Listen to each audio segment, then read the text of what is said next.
Welcome back. So as we've been talking in the last two episodes, we've been talking about core messages, central messages, how we derive their meaning, how they mold us, how they shape us, ultimately how they move through life with us, really dictating our actions and our behaviors. So today's episode is really about how those messages become interpreted, right? We're going to find out exactly what's at the core of interpreting those messages and how they are easily embossed in our understanding of who we are. So you will not want to miss episode 3. And we're about to get started right now.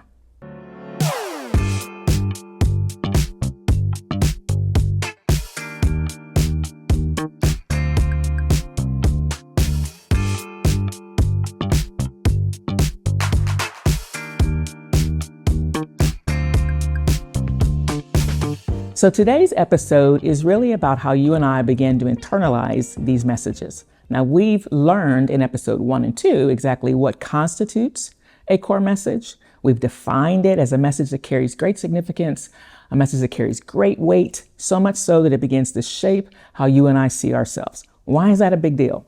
Because our sense of self is the primary performance indicator. It's a KPI, right? And it has a lot to do with how we act, how we behave, what we choose, what we decide. So we figured if we're going to take our time in unlocking this truth, then we would start with what are the sources? Where do those messages come from? We talked about familial, we talked about cultural, we talked about some of the sacred messages that really are bent at helping us understand who and what we really are, aside from expectations and opinions and judgments and public opinion, right? So today we're going to talk about how do those messages actually get absorbed? And I'm using that word as an operative word, right? Because I want you to see that the way messages become interpreted for us are through the lens of emotion. What do I mean by that? I mean that we interpret messages through feelings. So it's not really always about what's actually being said, or maybe not even actually what they meant, maybe not even what was intended in their message, but it's the feeling we derive from the message. So if you can kind of think of it like, think of a sponge, right? So a sponge absorbs water or whatever your, Kool-Aid, whatever it is, right? But it's absorbent. So if you can imagine that our core messages are absorbed by emotion, they're absorbed by way of feeling. So you could argue that it doesn't really matter what the event was, or maybe what the experience is, maybe that it was something very actual or factual, but more importantly to you is how it made you feel. What you feel as a result, what you felt as a result of that experience. So remember I talked about just my own upbringing, and I can tell you that the silence in the room, the silence in my familial environment, was staggering, right? And so I absorbed that, and that had lots of implication for me. I felt guilty. I felt judged. I felt sad. So there was a lot of emotion that I interpreted the silence through. So I want you to consider the difference between feelings and facts right now. Because when we absorb a message, we're absorbing what it makes us feel like. And that may not be true to the actual event. It may not be true to the intention of the message. It may not be true to you. And that's what we have to get to, right? Because what we feel and how we feel about an experience, or how we feel about a message, or maybe something we didn't hear that we wanted to hear, that is running the show. Not the actual message sometimes, not the actual intention, and certainly what is not true for you and I. Think about that. Can you imagine the messages that have shaped you are not accurate? They're not accurate. And what I mean by that is, in many instances, not only are we talking about that I've absorbed the way I felt about the message, but the feeling is very different than the story. Have you ever gone to a movie? And have you ever gone to the movie, say you sat with 2 or 3 people at the movie, and everybody had a different idea about the movie. They had a different takeaway. They had a different core message, a very different interpretation. But the movie made everybody feel different, right? So did that take away from the intent of the movie? No. Did it take away from the characters of the movie? No.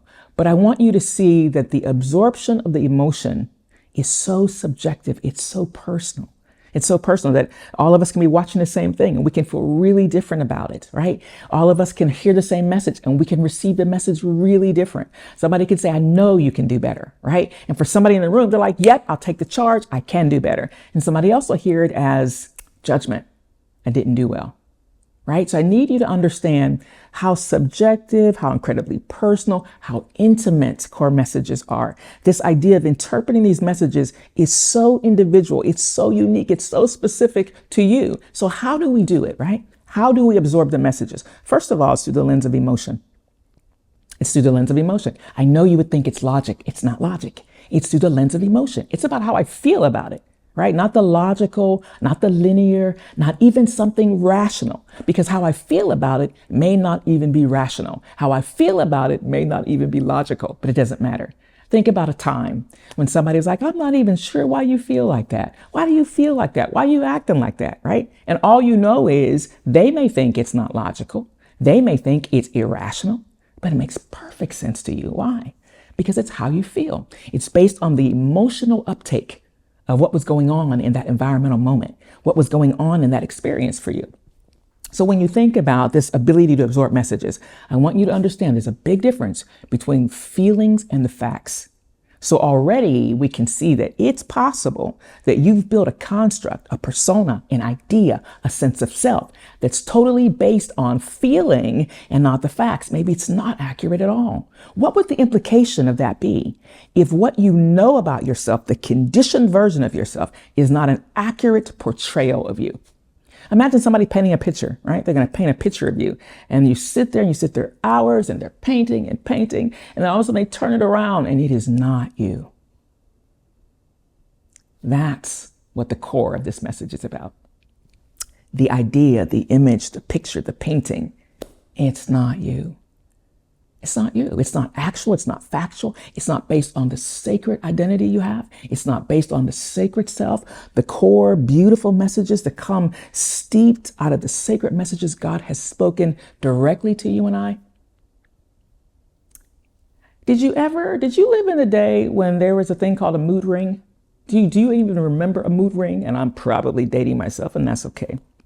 But we used to wear these rings, and they would change color according to how you feel. I don't know if you even remember that, but they would turn maybe purple or a funny color brown or a beautiful blue, right? And supposedly it was based on your emotions, like how your body was changing, how you were feeling. So it was a mood ring. Well, I want you to see that messages are interpreted, and they're interpreted according to mood, to feeling, the absorption of emotion. And a lot of it has to do with what's going on in the environment, but the other part is developmental. It is more about our evolution. So there's some messages that you interpret maybe at 5 that you would interpret very different at 15. What am I saying? I'm saying at that point, you have a different developmental structure. You have a different evolutionary idea of yourself. And maybe you have a few more tools to play with at 15 than you did at 5. But nonetheless, the process is the same. We're absorbing the message according to feeling. So what do you need to know? You need to know that those feelings are the running indicator, not the actual event, not what is true and actual about you, not what is maybe at the core something essential to know about you. So if it's not accurate and it's not based on truth, do you think that maybe it deserves scrutinizing? Does it deserve like a beautiful magnification to see if something I've adopted, something I've internalized, something I've absorbed as a core message that is shaping and constructing me even as I speak? Do you think that maybe if it's not accurate and it's not steeped and based on truth, that maybe it deserves a little excavating, a little looking at? I would absolutely think so. But here's what happens with those messages when we don't challenge them and they just remain in the background, running like a program on a computer. Then what we begin looking for is we begin looking for the confirmation. Have you heard of confirmation bias? Confirmation bias simply means I am looking to prove what I feel is true. I'm looking to prove what I believe is already true. I'm looking to confirm, to affirm that what I believe, my convictions, my feelings are actual, factual, they are true. So it's called confirmation bias. Some people call it cognitive bias, but whatever it means out of all the data that the world could be sending me, I'm only looking for the data that supports how I feel. I'm only looking for the data that supports what I believe. I'm only looking for the data that actually confirms, proves, verifies that this is true. What I'm feeling, what I'm thinking, what I'm believing is true. Now that's powerful because out of all the other data and all the other experience that I could be absorbing. I'm only looking for what will confirm what I already feel is true. If I already feel like I'm unsafe, if I already feel like nobody cares, if I already feel like I'm not enough, I'm looking for the confirmation, for the mirroring back, for the reflection of those things, right? So that it can affirm that what I believe is true is true. Listen, what you have to understand is when we move through this replication, this amplification of, we just keep repeating the same things about ourselves. And then we keep allowing, ourselves to look for the right data to confirm that what I believe about me is true. And then the confirmation happens. And then we have repetition and we have this recurring idea and more confirmation. Well, what happens is it amplifies what I feel, so much so that it no longer is a feeling that I can separate from myself. It's now a feeling I believe is myself. What? Listen. So now there's no line of demarcation. There's nothing to separate what once was a felt sense that started as an absorption of a message that may or may not have been true, that may or may not have been actual or factual. Then it moved to a feeling, and then it moves from this sense of feeling about to a feeling of it is me. This is my feeling. This feeling is me. And I begin to define myself by feelings of guilt. So I don't even know what it looks like to not feel guilty. Why? Because my identity and guilt are linked. So what I need you to understand about core messages is how powerful, how prolific they are, and how important it is that you and I begin to pull back the layers of all of the messages and how we've assumed and how we've absorbed and how you and I have never challenged the accuracy of these messages. I want you to consider maybe one or two messages that you have never challenged about you. I want you to consider if you can find the source of the message. You know what's really interesting to me is sometimes we have the feeling and I can't find the source. Do you know what I mean? Like there's been moments where I know I feel a certain way. I feel a sense of a performative sense that I must work harder, I must do more. And yet I don't have the core messages to support where that feeling is coming from, where I feel like I'm not enough and I'm not measuring up. And as a result, I can't really point to the source. But here's the thing, the source can be so subtle.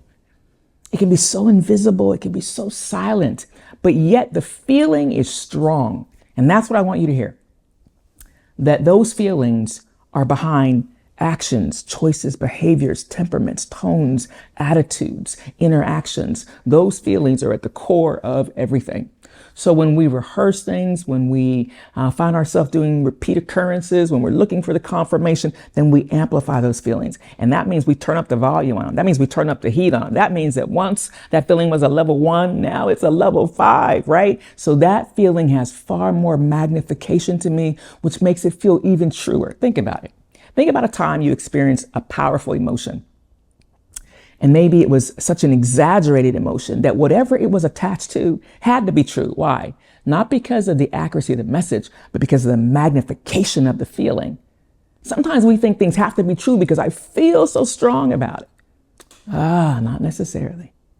So the strength of the feeling is not an indication of the truth of the message. The strength of the feeling is not proof of the accuracy of the message. And that's what I want you to hear today.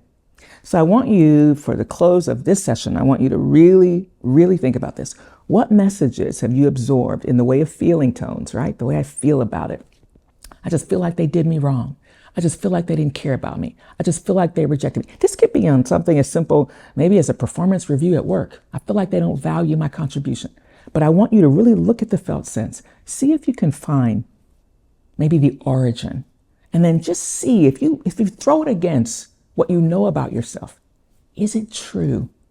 See, I want you to challenge some of the messages that have begun to mold you, some of the messages that are shaping your sense of self and your idea. We must begin to excavate all of those erroneous anchors that are locking us into an idea, a persona that is not at all who we really are. You are sacred because God says so. You are sacred and significant apart from any experience. And no experience can disqualify the value you and I have. No experience can do that. So it's important for me that you walk in liberty. It's important for me that you dig under this and you discover that you recover your true self.